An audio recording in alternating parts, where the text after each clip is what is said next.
Morning. Last लेक्चरला आपण laboratory test of alcohols and phenols आपण स्टडी करत होतो. त्यामध्ये पहिली टेस्ट आपली झाली आहे लिटमस पेपर टेस्ट. सेकंड होती आपली रिएक्शन विथ बेस, ते आपण बघितलेले आहे. आणि आता आपण जी स्टडी करणार आहे ती थर्ड टेस्ट आहे, थर्ड लॅबोरेटरी टेस्ट. ती आहे आपली characteristic test. Characteristic test of phenols. Phenols identify करण्याची कॅरेक्टरिस्टिक टेस्ट आपली काय आहे ते आपल्याला बघायचं आहे. तर लक्षात घ्या, phenol react with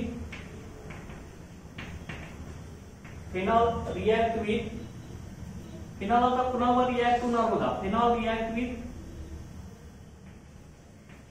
neutral FeCl3 solution.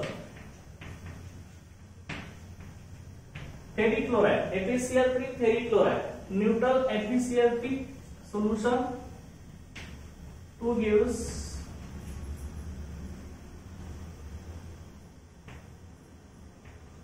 deep violet color. To gives deep violet color of ferric phenoxide.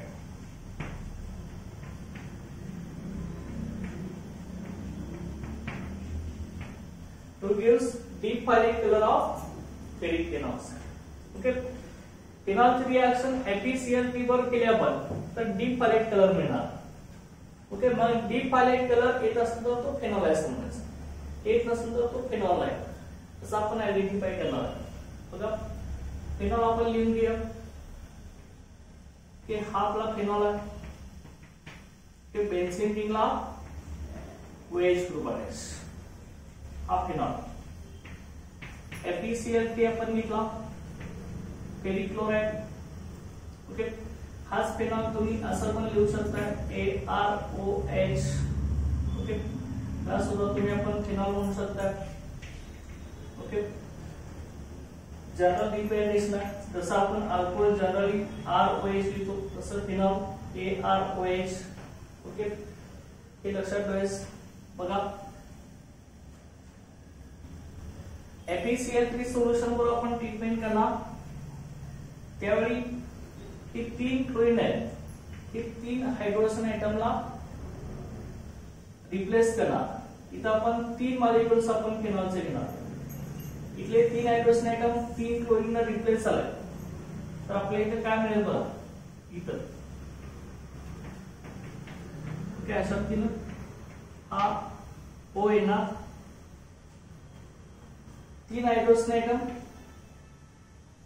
Phenol मध्ये 3 OH ग्रुप आहे, 3 हायड्रोजन 3 क्लोरीन रिप्लेस होणार. आणि इथं आपला आयर्न आहे Fe आहे.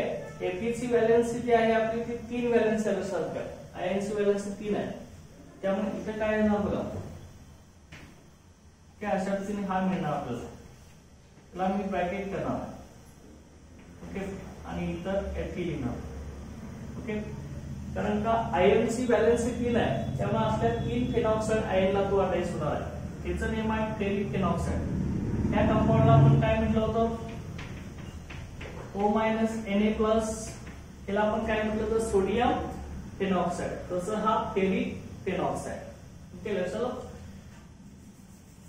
बघा, त्याचं नेम काय आहे मग, फेरिक फिनॉक्साइड.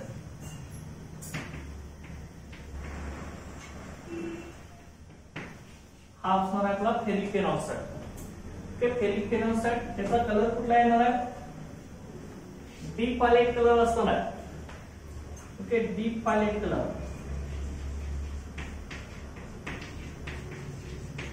ओके, एकदम ओके डार्क व्हायलेट कलर असणार आहे, डीप व्हायलेट कलर. हा फेरिक फिनॉक्साइडचा येत असतो फिनॉल वर रिएक्ट झाल्यावर. मग आपल्याला फिनॉलची FeCl3 वर डीप व्हायलेट कलर आले की तो फिनॉल आहे समजायचं. येत नसेल तर तो दिलेला कंपाऊंड फिनॉल नाही असं आपण सांगू शकतो. आता मग फिनॉल आणि अल्कोहोल डिस्टिंग्विश करायचं असेल तर काय करायचं, अल्कोहोलची जर न्यूट्रल FeCl3 वर रिएक्शन झाली तर डीप व्हायलेट कलर येत नाही. त्यामुळे तो अल्कोहोल नाही असं पण म्हणू शकतो. आणि फेनॉलचा FeCl3 वर डीप हायलाइट कलर येतो, त्यामुळे तो फेनॉल आहे असं म्हणू शकतो आपण. ओके, त्यामुळे alcohols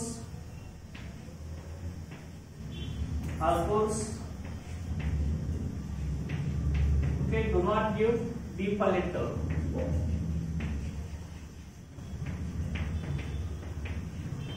Okay, alcohols do not give deep highlight color with neutral FeCl. Okay, neutral FeCl3 बरोबर तो डीप हायलाइट कलर देत नाही आणि फेनॉल हा देत असतो. ओके, अशा ही लॅबोरेटरी टेस्ट आहे to identify phenols and alcohols. Okay, त्यानंतर नेक्स्ट टेस्ट आपण बघणार आहे लॅबोरेटरी टेस्ट. ती आहे आपली characteristic test for distinguishing alcohols. आता अल्कोहोल्स आपले जे आहे प्रायमरी अल्कोहोल आहे, सेकंडरी अल्कोहोल आणि टर्शियरी अल्कोहोल्स. या तिन्ही अल्कोहोलचं डिस्टिंग्विशिंग म्हणजे सेपरेशन आपल्याला करायचं आहे. कसे आयडेंटिफाय करायचं आहे लॅबोरेटरी मध्ये ते आपल्याला सांगायचं आहे. लक्षात घ्या कसं होणार बघा. हे आपली इथं फोर्थ टेस्ट आहे distinguishing taste of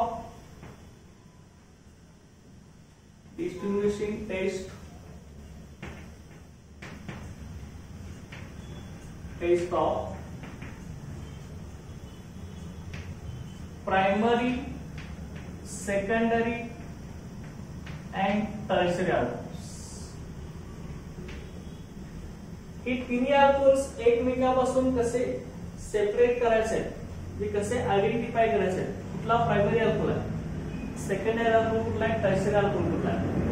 तुम्हाला 3 अल्कोहोल दिले परंतु प्रायमरी कुठला, सेकंडरी कुठला आणि टर्शियरी कुठला हे माहित नाही, तर ते आयडेंटिफाय करायचं आहे. तर आपण कसं करणार लक्षात घ्या. Okay, these primary, secondary and tertiary alcohols are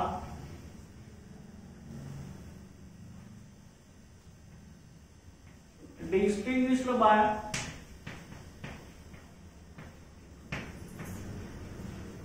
आपण डिस्टिंग्विश कसं करणार आहे, सेपरेट कसं करणार आहे, आयडेंटिफाय कसं करणार आहे बघा. By using Lucas reaction. By using Lucas reaction. Lucas reaction आपण यूज करून प्रायमरी, सेकंडरी आणि टर्शियरी अल्कोहोल सेपरेट करणार. आता लुकास रिएजंट हे मिक्सर काय आपलं, लुकास रिएजंट काय आहे सांगा आपला. हा चाललाय आपला बऱ्याच वेळा. आता लुकास रिएजंट काय आपला Lucas reagent, it is the mixture of concentrated HCl plus काय असणार अनहायड्रस NaCl झिंक क्लोराइड. त्याला आपण काय म्हणतो लुकास रिएजंट. ओके, आता हा रिएक्शन यूज करून आपण प्रायमरी, सेकंडरी आणि टर्शियरी अल्कोहोल्सचं ओके आयडेंटिफिकेशन करणार आहे. आता मग अल्कोहोल आहे ROH, हा प्रायमरी असेल, सेकंडरी असेल और टर्शियरी अल्कोहोल असेल, कुठलाही फॉर्म असेल, जनरल मिनिंग आहे लक्षात घ्या. ओके, हे जनरल लिहिलंय. त्याची रिएक्शन आपण लुकास रिएजंट म्हणून करणार आहे. HCl ऍरोवर मी लिहिणार आहे अनहायड्रस ZnCl2. ओके, आणि काय होतं मग इथला जो अल्कोहोल मधला OH आहे तो आपला ह्या Cl ने रिप्लेस होतो. इथं Cl आहे ना, OH आणि H2 मिळतो. ओके, इथं काय मिळणार तुम्हाला RCl प्लस H2. ओके, हा अल्किल ग्रुप आणि Cl, अल्किल क्लोराइड OH आणि H काय होणार आहे H2 मायनस. ओके, आहे ना अल्किल क्लोराइड्स. ओके, आता ह्या लुकास रिएजंट मध्ये लक्षात घ्या प्रायमरी, सेकंडरी आणि tertiary alcohols corresponding alkyl chloride तयार करणार आहे. मग हा जो प्रायमरी अल्कोहोल आहे, सेकंडरी, टर्शियरी हे लुकास रिएजंट मध्ये सोल्युबल होणार आहे, परंतु त्यांचे तयार होणारे अल्किल क्लोराइड्स हे लुकास रिएजंट मध्ये सोल्युबल होत नाही. त्यामुळे ते सोल्युशन टर्बिड करतात, टर्बिडिटी प्रोड्यूस करत असतात. ओके, लक्षात ठेवायचं. काय म्हटलंय मी, प्रायमरी, सेकंडरी आणि टर्शियरी अल्कोहोल हेच लुकास रिएजंट मध्ये सोल्युबल होतात. त्यांच्यापासून तयार होणारा जो प्रोडक्ट आहे अल्किल क्लोराइड्स हा लुकास रिएजंट मध्ये सोल्युबल होत नाही. ओके, त्यामुळे सोल्युशन टर्बिड व्हायला चालू होतं लक्षात घ्या. ओके, व्हाईट कलरचं व्हायला चालू होतं. ओके, आता ह्याच्यावरून आपल्याला प्रायमरी, सेकंडरी आणि टर्शियरी अल्कोहोल आयडेंटिफाय करायचं. बरं, कसं आहे ते पहिलं सेंटेन्स आपण लिहून घेऊया. अल्कोहोल्स रिएक्ट विथ,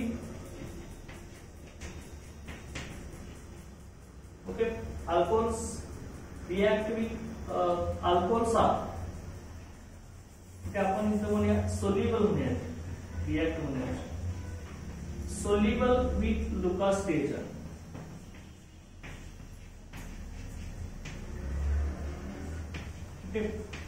अल्कोहोल से लुकास रिएजंट मध्ये सोल्युबल आहे, but there alkyl chlorides,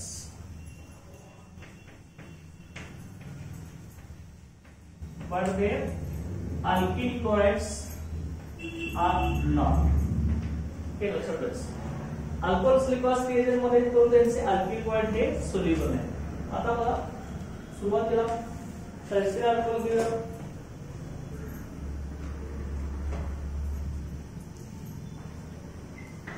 tertiary alcohols,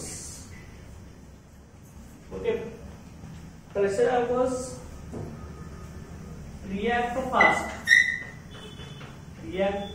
fast with Lucas reagent. React fast with Lucas reagent.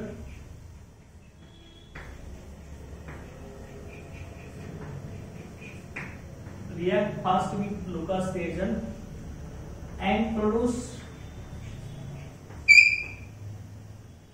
turbidity. Instant.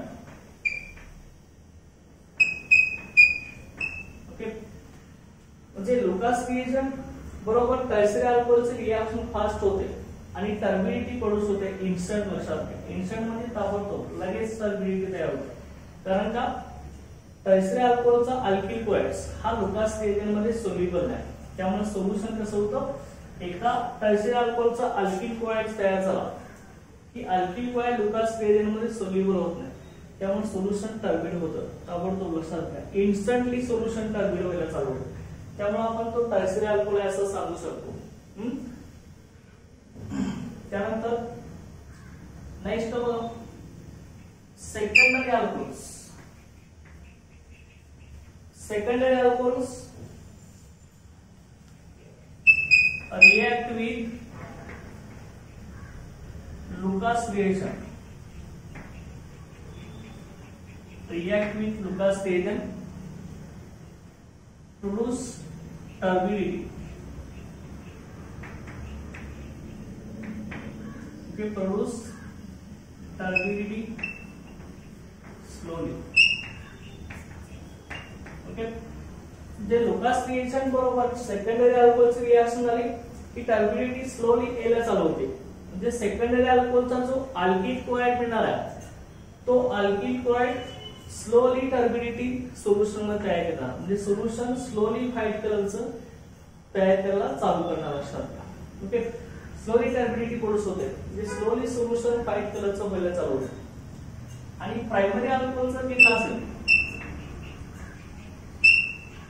Primary alcohol हा जो प्रायमरी अल्कोहोल आहे हा लुकास रिएक्शन बरोबर ट्रीटमेंट केल्यावर react with Lucas reaction, हा Lucas reaction बरोबर treatment केला produce turbidity after heating.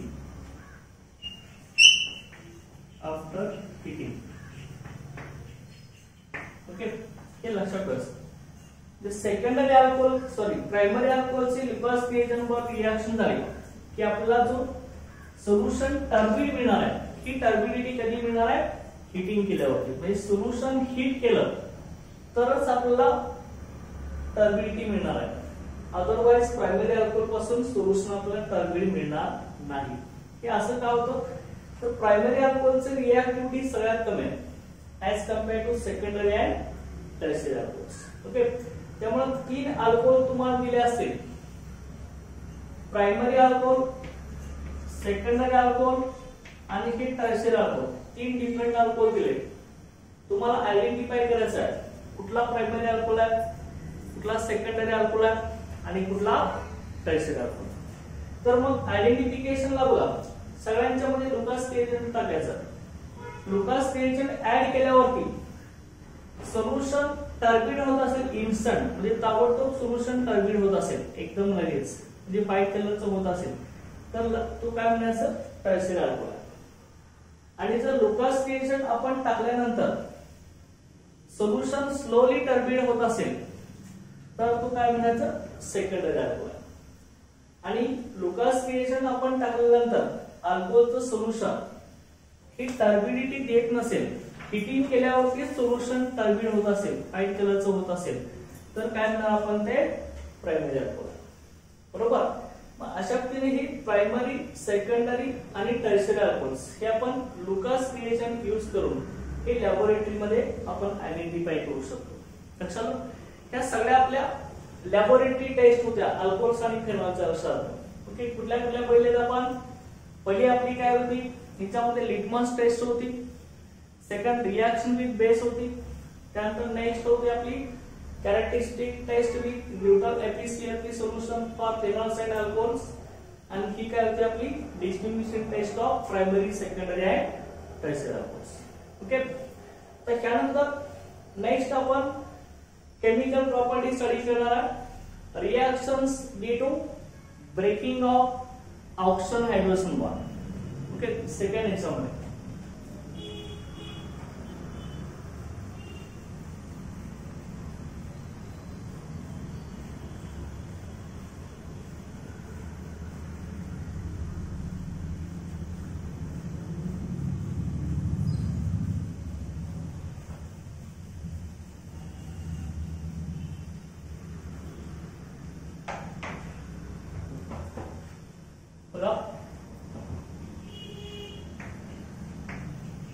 Next आहे आपली reactions due to reactions of alcohols and phenols due to breaking of oxygen hydrogen bond. Okay, oxygen hydrogen bond हा break झाल्यानंतर आपण आता reaction study करणार. पहिले आपण रिएक्शन बघितली होती अल्कोहोल्स मध्ये, reaction due to breaking of carbon oxygen bond बघितली होती. आता ऑक्सिजन हायड्रोजन बॉन्ड ब्रेकिंगच्या रिएक्शन आपण बघणार आहे अल्कोहोल्स आणि फेनॉल्स मधल्या. ओके, बघा त्यात पहिली रिएक्शन आहे आपली first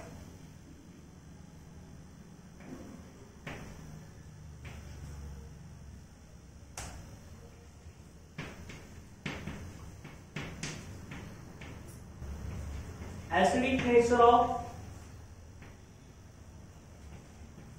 alcohols and phenols.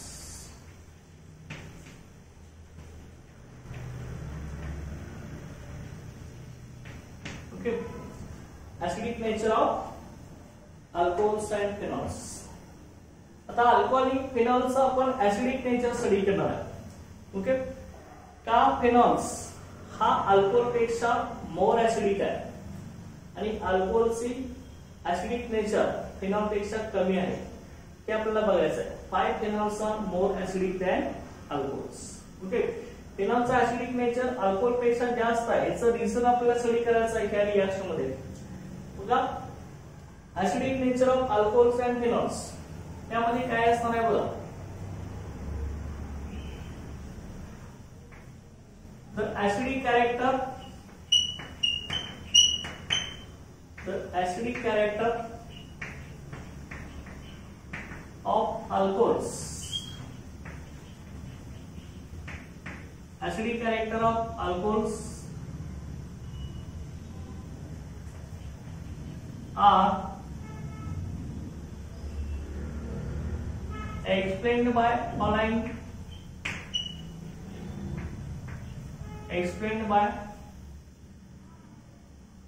following equilibrium.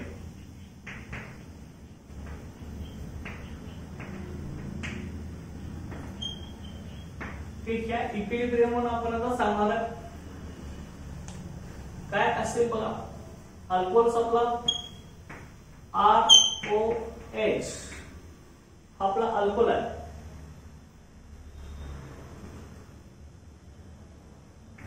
याची रिएक्शन आपण वॉटर बरोबर करणार आहे. Acidic character of alcohols. Okay, कसं होणार बघा. अल्कोहोलची वॉटर बरोबर ट्रीटमेंट केली की आयोनाइज होणार आहे.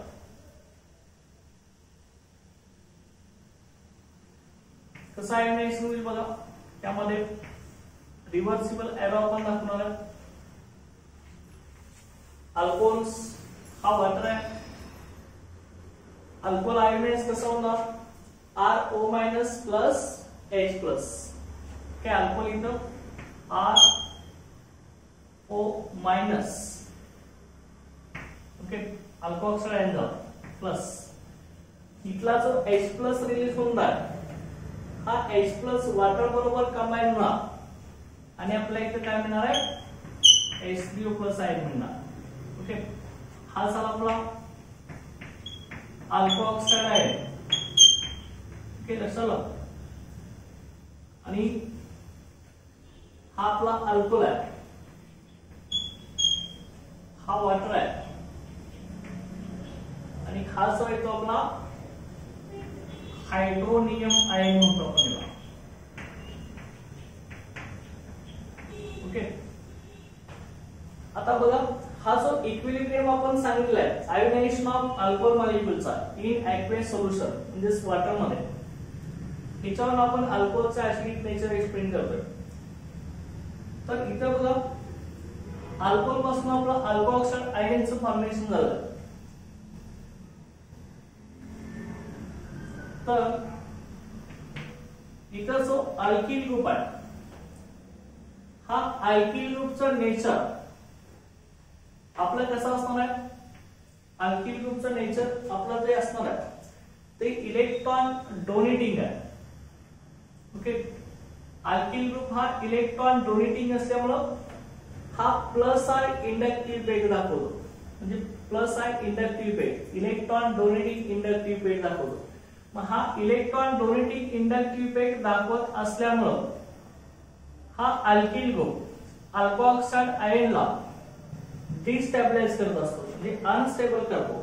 अनस्टेबल करतो म्हणजेच काय, ह्या अल्कोऑक्साइड आयन परत ह्या हायड्रोनियम आयन मधला H प्लस आयन घेत असतो आणि हिचं परत कन्व्हर्शन अल्कोहोल्स मॉलिक्यूल मध्ये होत असतं.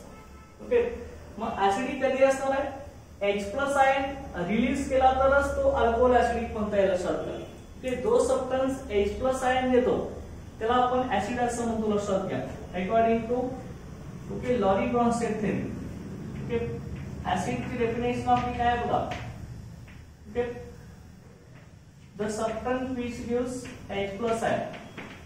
Okay, जो substance H plus ion देतो, ओके, किंवा डोनेट म्हणूया आपण. the substance which donate H plus ion त्याला आपण ऍसिड म्हणायचं. आणि बेस कुठला असणार बघा, the substance which accept OH minus ions. Okay,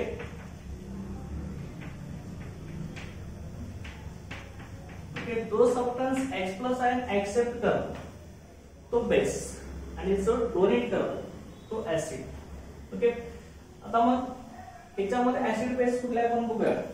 लक्षात काय कसं असणार. अल्कोहोलचं कन्वर्जन कशामध्ये, ROH चं कन्वर्जन अल्कोहल ऑक्साइड. ROH चं कन्वर्जन अल्कोहल ऑक्साइड कधी होणार.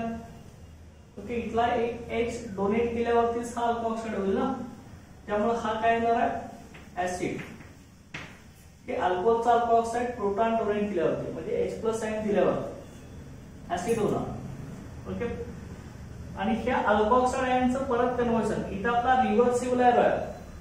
अल्कोहल ऑक्साइड आयनचं परत कन्वर्जन ह्या अल्कोहोल मॉलिक्यूल मध्ये कधी होणार.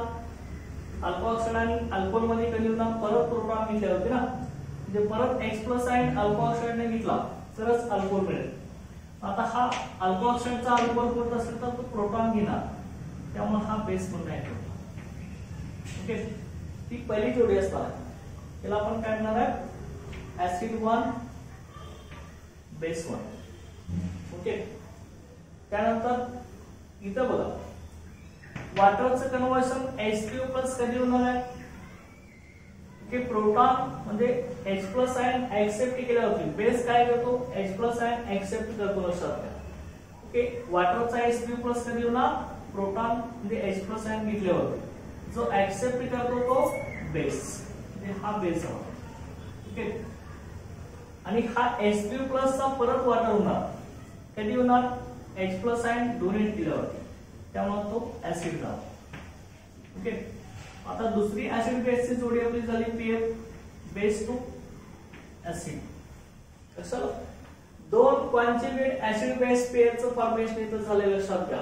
ओके, या अल्कोहोलचा conjugate base alcohol oxide, alcohol ऑक्साइडचा कॉन्जुगेट ऍसिड अल्कोहल, त्या बेसचा कॉन्जुगेट ऍसिड H3O+ आणि त्या ऍसिडचा कॉन्जुगेट बेस वॉटर असणार. ओके, हे लक्षात ठेवायचं. आणि मग अल्कोहोलचं ऍसिडिक नेचर कमी काय, जो सबस्टन्स H+ डोनेट करत असतो, इझिली देत असतो, तो आपला ऍसिड म्हणून ऍक्ट होणार आहे. परंतु त्या ठिकाणी काय होते बघा, अल्कोहोल्स मधला हा जो अल्किल ग्रुप आहे हा इलेक्ट्रॉन डोनेटिंग इंडक्टिव्ह इफेक्ट दाखवत असतो. इलेक्ट्रॉन डोनेटिंग इंडक्टिव्ह इफेक्ट मुळे हा अल्कोहल ऑक्साइड आयन आहे तो अनस्टेबल होत असतो. हा अनस्टेबल झाल्यामुळे त्या अल्कोहल ऑक्साइड आयनचं कन्वर्जन परत H+ आयन घेऊन त्याचं कन्वर्जन परत अल्कोहोल मध्ये होत असतं. त्यामुळे अल्कोहोलचा लेस ऍसिडिक नेचर, की तो H+ घेतच नाही, परत H+ घेतो आणि त्याचं कन्वर्जन अल्कोहोल मध्ये करत असतो. त्यामुळे अल्कोहोलचा लेस ऍसिडिक नेचर. ओके, लक्षात ठेवायचं. आता इथं मी रिझन लिहितोय बघा काय येणार आहे. द अल्किल ग्रुप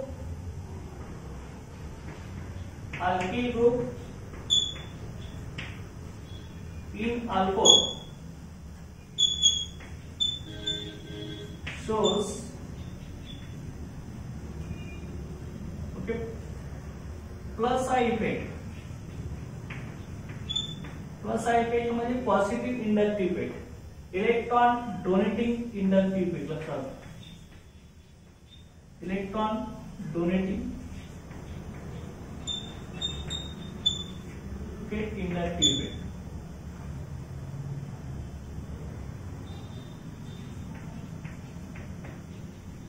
त्यालाच आपण प्लस इफेक्ट असं म्हणतो. ओके, अल्किल ग्रुप अल्कोहोल मधला प्लस इंडक्टिव्ह इफेक्ट दाखवतो. So plus inductive effect,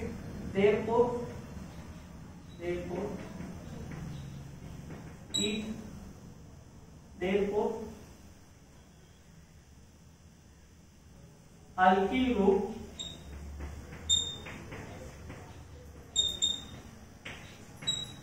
destabilize म्हणजे काय, अनस्टेबल करतो. Alkyl group destabilize okay alcohol oxide आहे की अल्कोहल ऑक्साइडला डिस्टेबल करतो म्हणजे अनस्टेबल करत असतो. ओके, प्लस आहे इंडक्टिव्ह इफेक्ट घेऊन. ओके, इलेक्ट्रॉन दिले की ऑक्सिजनची इलेक्ट्रॉन डेन्सिटी वाढणार, त्यामुळे हा ऑक्सिजन मोर इलेक्ट्रोनिगेटिव्ह होणार आणि परत H+ आयन घेणार जे दिलेला H प्लस आयन परत घेतो त्यामुळे तो ऍसिड म्हणून ऍक्ट होणार. Okay, destabilize alkoxide ion and destabilize alkoxide ion and convert alkoxide ion again into alcohol. Okay, त्यामुळे परत अल्कोऑक्साइडचं कन्वर्शन तो अल्कोहोल मध्ये करत असतो. therefore hence alcohols are okay less acidic in nature. Okay, त्यामुळे अल्कोहोलचं ऍसिडिक नेचर आपलं कमी लक्षात घ्या त्या रिझनमुळे. ओके, जसं अल्कोहोलचा अल्कोऑक्साइड आयन तयार झाला ऍक्वेस सोल्युशन मध्ये, हा अल्कोऑक्साइड आयन अल्किल ग्रुप मुळे काय होणार आहे, अल्किल ग्रुपच्या प्लस साइड इंडक्टिव्ह इफेक्ट मुळे डिस्टेबल होणार आहे. डिस्टेबल झाल्यामुळे परत अल्कोऑक्साइड आयन H प्लस आयन परत केला रिलीज केला आणि त्याचं कन्वर्शन अल्कोहोल मध्ये केलं. त्यामुळे अल्कोहोलचा less acidic in nature. Okay, H plus ion तसाच ठेवत असेल, डोनेटेड करत असेल तरच तो ऍसिडिक, परत H प्लस घेऊन कन्वर्शन अल्कोहोल मध्ये होतं त्यामुळे तो लेस ऍसिडिक इन नेचर. लक्षात. आता फेनॉलचा आपण बनवणार आहे, फेनॉलचा ऍसिडिक नेचर कसं असणार आहे ठीक यामध्ये.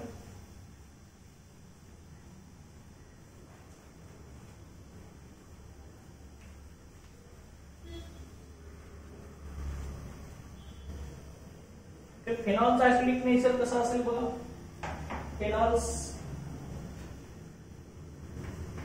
phenols are ionized. Phenols are ionized as follows. Okay, phenolचं आयोनायझेशन कसं होतं बघा. आपला फिनॉल आहे.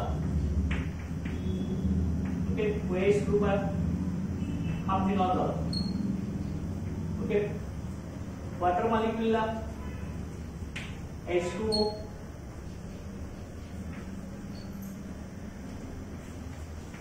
रिव्हर्सिबल आयन आपण दाखवूया. फिनॉलचं आयोनायझेशन झाल्यावरती फिनॉक्साइड आयनचं फॉर्मेशन होणार. ओके, हा H प्लस यातला फिनॉल मधला रिलीज होणार, बाहेर पडणार. H प्लस आयन आपला रिलीज झाला, O मायनस हा आपला फिनॉक्साइड झाला प्लस, इथला H प्लस रिमूव्ह होणार. फिनॉलचं ionization phenoxide ion plus H plus आहे. H प्लस या वॉटरला कंबाईन ना ऍक्वेस सोल्युशन मध्ये. ओके, फिनॉल ऍक्वेस सोल्युशन मध्ये आयोनाइज होतो. रिलीज झालेला H प्लस आयन वॉटरला कंबाईन झाल्यावरती काय मिळणार आहे, H3O प्लस आयन मिळणार. ओके, हा काय आपल्याला फिनॉक्साइड आयन आणि हा plus same hydronium ion. Okay, लक्षात हायड्रोनियम आयन. आता लक्षात घ्या फिनॉलचं आपण डेफिनेशन इथं समोर लिहिलं आहे अकॉर्डिंग टू लॉरी-ब्रॉन्स्टेड थेरी. त्या थेरीनुसार ऍसिड म्हणजे काय, जो प्रोटॉन म्हणजे H प्लस आयन डोनेट करतो तो acid, H plus ion accept करतो तो बेस. मग ऍसिडिक नेचर बघायचं आहे, फिनॉल H प्लस आयन देतो. ओके, बघा इथं बघा फिनॉलचं कन्वर्जन फिनॉक्साइड मध्ये कधी होणार, H प्लस दिल्यावर, त्यामुळे फिनॉल काय नाही होणार ऍसिड. ओके, आणि ह्या फिनॉक्साइडचं परत फिनॉल कधी होणार, प्रोटॉन म्हणजे H प्लस आयन एक्सेप्ट केला की परत ह्या फिनॉक्साइडचं कन्वर्जन फिनॉल मध्ये होणार. त्यामुळे फिनॉक्साइड आयन काय येणार आहे, बेस येणार. बरोबर. आता ही पहिली जोडी झाली ऍसिड 1 बेस 1. ओके, आता मग वॉटरचं कन्वर्जन H3 प्लस मध्ये कधी होणार, H प्लस आयन एक्सेप्ट केल्यावरती. मग H प्लस आयन एक्सेप्ट करतो तो काय असणार आहे, बेस असणार. हा बेस. मग हा H3O plus ion hydronium ion त्याचं कन्वर्जन वॉटर मध्ये कधी होणार, okay H plus ion donate केल्यावरती. ओके, त्यामुळे हा H+ आयन डोनेट करणारा कोण असणार ऍसिड. त्यामुळे दुसरी कॉन्जुगेट ऍसिड बेस पेअर मिळणार बेस टू ऍसिड 2. ओके, ही डिटेल मध्ये थेरी लॉरी कॉन्स्टंट थेरी आपण आयोनिक इक्विलिब्रियम या टॉपिक मध्ये स्टडी करणारच आहे. चला, म्हणजे कॉन्जुगेट ऍसिड बेस पेअर्स आहे, म्हणजे ह्या ऍसिड पासून हा बेस तयार होतो आणि ह्या बेस पासून हा ऍसिड, ह्या बेस पासून हा ऍसिड, ह्या ऍसिड पासून हा बेस, पण ह्याला कॉन्जुगेट ऍसिड बेस पेअर असं म्हटलं जातं. ओके, आता मग लक्षात घ्या, ह्यांच्यामध्ये फेनॉल पासून आयोनायझेशन झालं, फेनॉलचं ॲक्वेस सोल्युशन वॉटर मध्ये आयोनायझेशन झालं की काय मिळालंय फेनॉक्साइड आयनचं फॉर्मेशन झालं. मग हा फेनॉक्साइड आयन ह्याचं जर आपण रेझोनन्स स्ट्रक्चर काढलं तर रेझोनन्स स्ट्रक्चरवरून हा मोर स्टेबल होतो. लक्षात घ्या की ह्याच्यावरती जो फेनॉक्साइड आयन वरती निगेटिव्ह चार्ज आहे, हा निगेटिव्ह चार्ज टोटल ह्या अरोमॅटिक रिंग मध्ये म्हणजे बेन्झीन रिंग मध्ये डिलोकलाइज होत असतो, म्हणजे याची मूवमेंट होत असते निगेटिव्ह चार्ज. त्यामुळे फेनॉक्साइड आयन हा मोर स्टेबल होत असतो. ओके, मग बघा फेनॉक्साइड आयन मोर स्टेबल कसा होतो रेझोनन्स स्ट्रक्चर काढून ते आपण इथे घेऊया. रेझोनन्स स्ट्रक्चर फेनॉक्साइड आयनचं कसं निघेल बघा.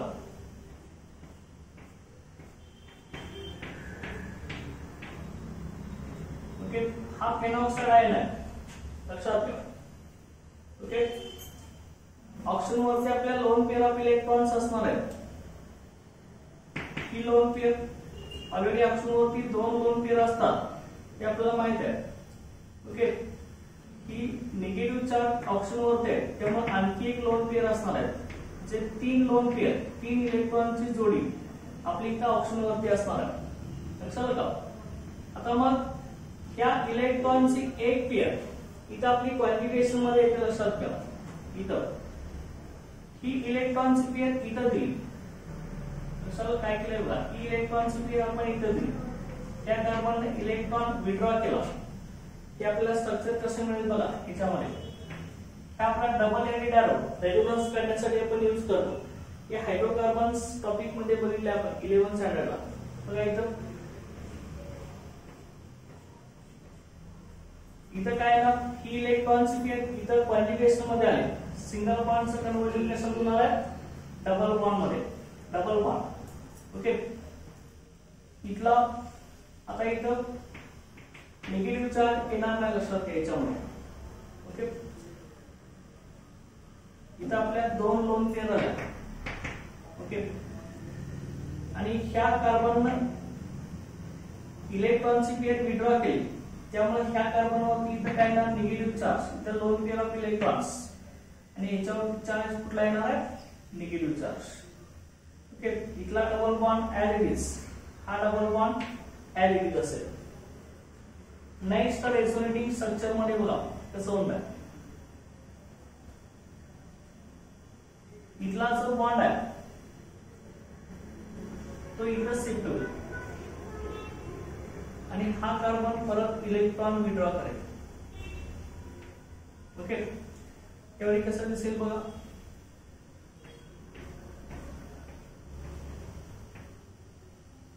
हा डबल बॉन्ड ऑप्शन सेम राहील. ओके, इथं सिंगल बॉन्डचा डबल बॉन्ड ही पेअर परत ह्या कार्बनला दिली, परत इथं काय होणार आहे सिंगल बॉन्डचा डबल बॉन्ड, इथला डबल बॉन्ड ह्या कार्बनने विड्रॉ करून घेतला. एका बॉन्ड मध्ये किती इलेक्ट्रॉन असतात 2 इलेक्ट्रॉन्स, आणि इलेक्ट्रॉन विड्रॉ करून घेतले म्हणजे बॉन्ड काढून घेतल्यावरती त्याच्यावरती काय येत असतो निगेटिव्ह चार्ज. ओके, लक्षात त्या कार्बनने इलेक्ट्रॉन विड्रॉ करून घेतले म्हणजे बॉन्ड काढून घेतला, डबल बॉन्ड सिंगल बॉन्ड, त्यामुळे याच्यावरती निगेटिव्ह चार्ज आला. ओके, आणि ही लोन पेअर ही बॉन्डिंग मध्ये. परत नेक्स्ट बघा, नेक्स्ट रेझोनेटिंग स्ट्रक्चर कसं मिळेल. इथला डबल बॉन्ड इथं ऍज इट इज आहे. ओके, इथं कुठलाही चेंज नाही. नेक्स्ट पुढच्या स्ट्रक्चर मध्ये हा हेनं परत इलेक्ट्रॉन इथं दिले, त्या कार्बननं परत इलेक्ट्रॉन विड्रॉ करून घेतले. तर स्ट्रक्चर कसं निघेल बघा.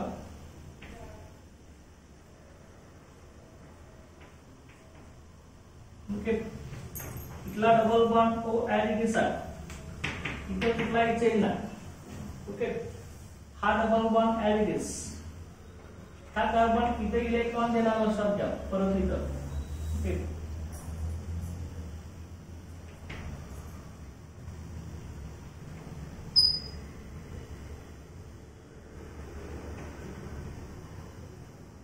ओके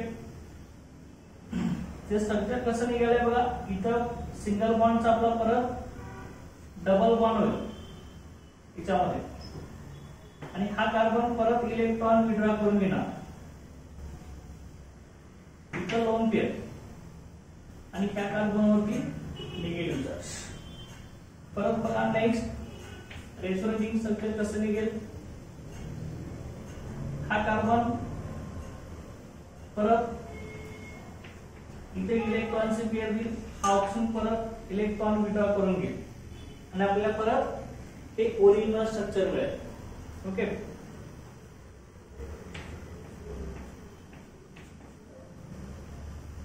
इथला double bond as it is, हा डबल बॉन्ड सुद्धा इथे ऍज इट इज असेल. ओके त्या कार्बननं आता इथे इलेक्ट्रॉन दिले जे इथे डबल बॉन्डचं फॉर्मेशन आहे आणि ऑक्सिजन परत इलेक्ट्रॉन काढून घेतले. परत सिंगल बॉन्ड परत त्या ऑप्शन वरती काय येणार आहे free loan pair of electrons आणि याच्यावरती काय येणार आहे निगेटिव्ह चार्ज. पण टोटल रेसोनेटिंग स्ट्रक्चर आपले किती निघाले बघा याच्यामध्ये. ओके हे फर्स्ट रेसोनेटिंग स्ट्रक्चर आहे, हे सेकंड रेसोनेटिंग स्ट्रक्चर, हे थर्ड रेसोनेटिंग स्ट्रक्चर असणार आहे, हे फोर्थ रेसोनेटिंग स्ट्रक्चर आणि हे फिफ्थ रेसोनेटिंग स्ट्रक्चर. टोटल आपले 5 रेसोनेटिंग स्ट्रक्चर्स आहेत. त्या 5 रेसोनेटिंग स्ट्रक्चर मध्ये निगेटिव्ह चार्ज आहे टोटल आर्थो आणि पॅरा पोझिशनला त्या एरोमॅटिक रिंग मध्ये ह्याचं डिलोकलायझेशन झालंय. मग हा निगेटिव्ह चार्ज त्या एरोमॅटिक रिंग मध्ये डिलोकलाइज झाल्यामुळे हा जो फेनॉक्साइड आयन आहे तो आपला मोर स्टेबल होत असतो. पण जेवढा फेनॉक्साइड आयन मोर स्टेबल होणार तेवढी त्याची एनर्जी कमी होणार. त्यामुळे तो परत H+ आयन घेऊन त्याचं कन्व्हर्शन फेनॉल मध्ये होणार नाही लक्षात. ओके मग फेनॉल मध्ये परत कन्व्हर्शन होत नसेल तर H+ ion as it is okay aqueous solution मध्ये राहील. परत तो H+ आयन फेनॉक्साइड आयनला कंबाईन होणार नाही आणि फेनॉल तयार होणार नाही. त्यामुळे फेनॉलचा मोर ऍसिडिक दॅन अल्कोहोल्स. लक्षात त्यामुळे फेनॉल हा मोर ऍसिडिक आहे लक्षात घ्या. काय सांगितलंय बघा okay phenoxide ion it shows 5 resonating structures. Due to these resonating structures the negative charge delocalizes in ortho and para position. Okay total negative charge ortho para पोझिशनला डिलोकलाइज होणार. त्यामुळे फेनॉल हा मोर स्टेबल होणार. जेवढी रेसोनेटिंग structure जास्त होणार तेवढी energy कमी होणार आणि स्टॅबिलिटी जास्त होणार. त्यामुळे H+ आयन परत फेनॉक्साइड आयन घेणार नाही आणि फेनॉल तयार करणार नाही. त्यामुळे फेनॉलचा मोर ऍसिडिक दॅन अल्कोहोल्स. लक्षात हे रिझन तुम्ही इथे लक्षात ठेवायचं. लक्षात घ्या फेनॉलचा more acidic than alcohols. Okay हे ऍसिडिक नेचर ऑफ अल्कोहोल्स आणि फेनॉल्स होतं. आता नेक्स्ट लेक्चरला आपण ह्याच्यामध्ये ओके इस्टरिफिकेशन रिएक्शन आपण इथं स्टडी करणार आहे breaking of oxygen hydrogen bond मध्ये. Okay thank you.